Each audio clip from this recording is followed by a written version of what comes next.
Bismillahirrahmanirrahim. Assalamualaikum warahmatullahi wabarakatuh. Salam sejahtera, salam satu nafas.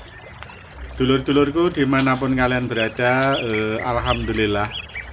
Spesial di sore kali ini kita streaming lagi nih lur. Tapi streamingnya sore lur, tidak malam karena melihat tempat dan cuaca lur, cuaca. Spesial di kesempatan kali ini saya mau kembali menceritakan tentang pengalaman saya ketika saya bertemu namanya Jin Banaspati loh. Yang diceritakan masyarakat namanya Banaspati. Saya ketemu di sini loh, di area ini. Kalau kita flashback di 35 tahun yang lalu lur, 35 tahun yang lalu, tepatnya di tempat saya duduk ini itu ada satu pohon lur di sini lur. Ada satu pohon namanya pohon buga, bukan kamboja lur ya, bukan kamboja tapi pohon buga. Apa ya kalau di lingkungan kalian pohon apa saya kurang tahu. Kalau di sini namanya pohon buga. Bahwa ada buahnya kecil-kecil tapi rasanya manis-manis kecut itu. Dan area tempat saya duduk ini itu dikeramatkan oleh lingkungan sekitar sini loh, dikeramatkan karena sini tempat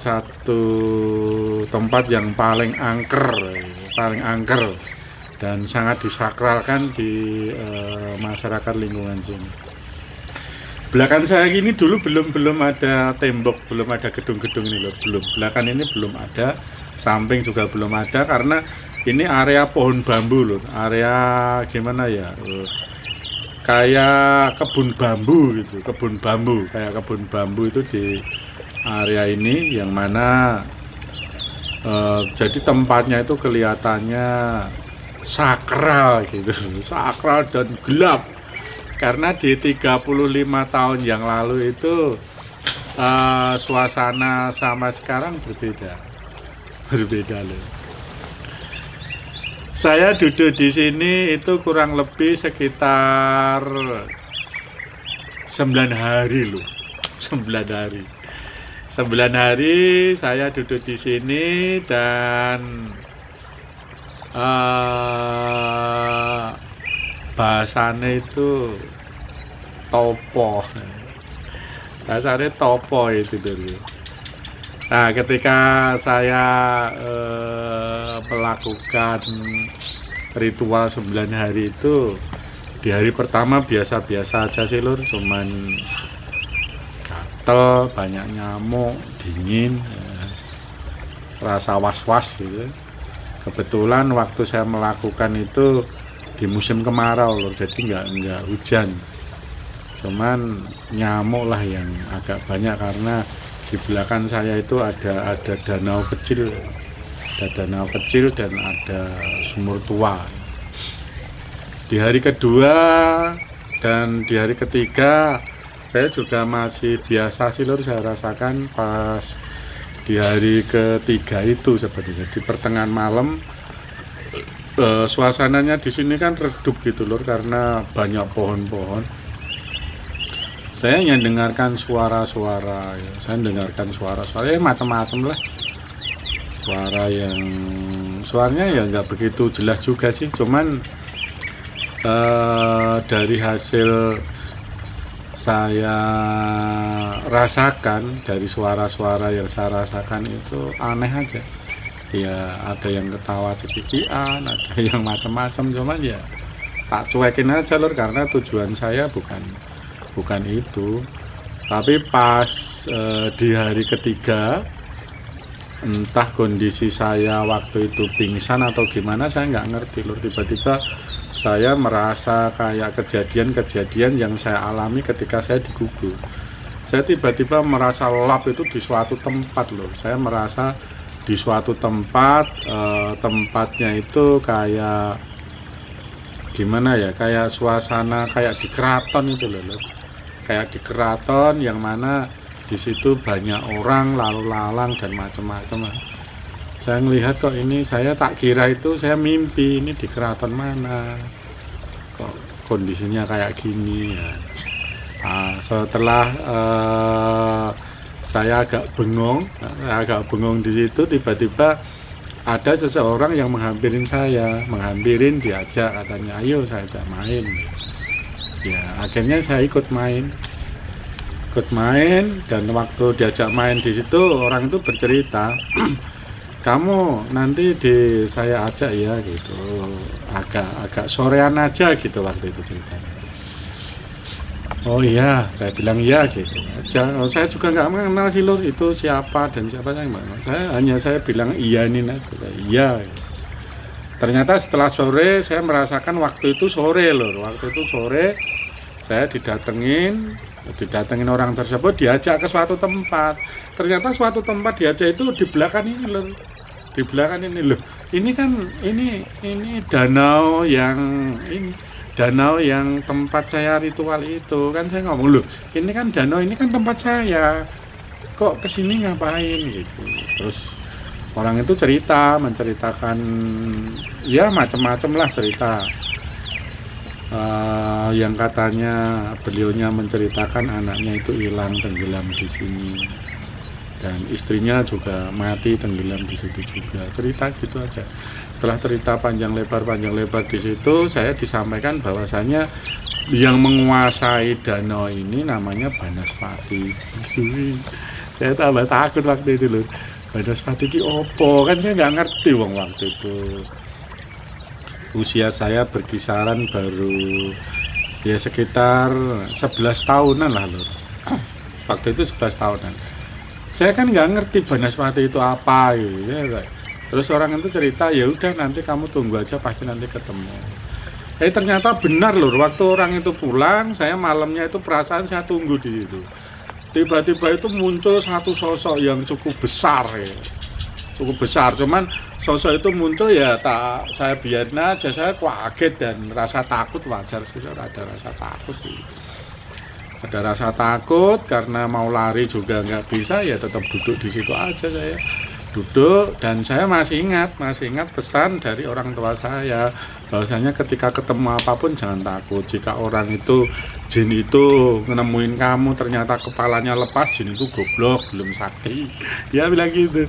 Kalau jin itu ternyata matanya mendelik, hilang nyatu, berarti jin itu goblok karena belum bisa menyempurnakan wujudnya untuk menemui saya, ceritanya gitu. Itu cerita dari orang tua saya, makanya tak aplikasikan di situ, lihat, kok gede bener lihat. Nah, setelah itu ternyata pelan-pelan dia itu berubah kecil gitu, tiba-tiba meledak dar gitu. Setelah meledak aneh lur, air di danau sebelah saya ini habis, hilang semua gitu. Hilang semuanya, kosong, tidak ada apa-apanya. Lah kok seperti ini.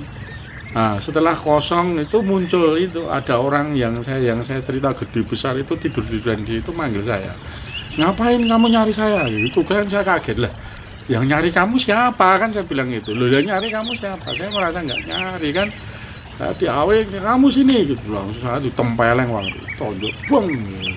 Nah, ditonjok ya namanya anak kecil, nangis lah lur. Nangis karena saya nggak sadar waktu itu ternyata kondisi saya betapa saya belum sadar sejauh itu.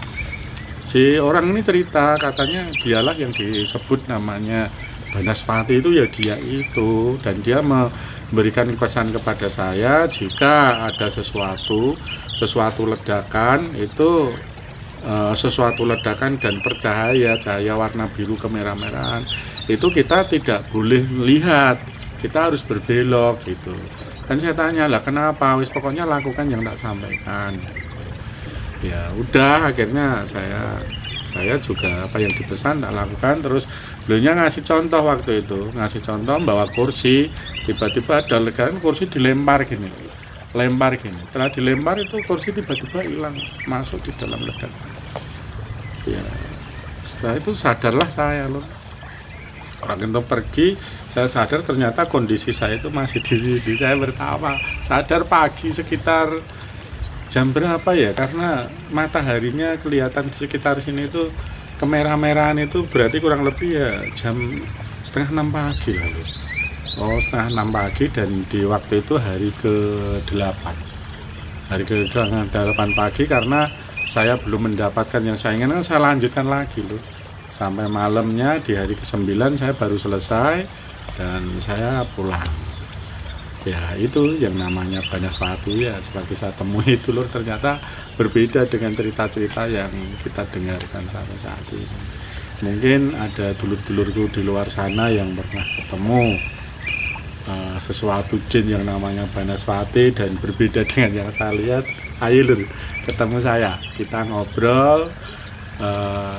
Hasilnya lur nanti seperti tak sampaikan, kita share untuk teman-teman kita di luar sana biar ada pemahaman yang baru tentang jin-jin itu. Jadi, mohon maaf sebelumnya dulur-dulurku, semoga aja nanti di ketemuan besok kita bisa mengupas untuk detailnya masalah jin Banaspati. Cuman saya berpesan kepada sedulur-sedulurku di luar sana, jangan punya niatan sekecil apapun untuk ketemu dengan jin. Nggak ada gunanya, nggak perlu untuk apa juga. Saya sudah melakukan ritual-ritual dengan berbagai hal untuk ketemu dengan namanya jin itu loh. Cerita orang tak lakuin semua dan hasilnya hampir mirip. Mulai saya ngintir, mulai dikubur, mulai di sini, terus mulai saya jalan, hasilnya hampir sama. Mulai saya mute, hasilnya sama. Ketemunya ya, oh berarti kayak gitu. Ternyata yang diceritakan, cerita yang kita terima itu berbeda loh. Kadang-kadang saya berpikir, oh bener-bener juga kata almarhum ayah saya, jika ketemu jin yang mungkin masih belum, fisiknya belum sempurna, ya berarti jin itu belum sakti. Maaf ya, jin-jin yang menguasai tempat sini bukannya saya bilang kalian nggak sakti, enggak, cuman yang jelas itu cerita yang saya terima. Jadi semoga ada manfaat dulur-dulurku semua dimanapun kalian berada, celotehan saya. Ini salah satu fakta pengalaman saya. Popo sangang dino lur, iku yo sing dientuki. Ya seperti itu. Semoga nanti akan membawa satu manfaat bagi dulur-dulurku dimanapun kalian berada. Sekian dan terima kasih. Wassalamualaikum warahmatullahi wabarakatuh.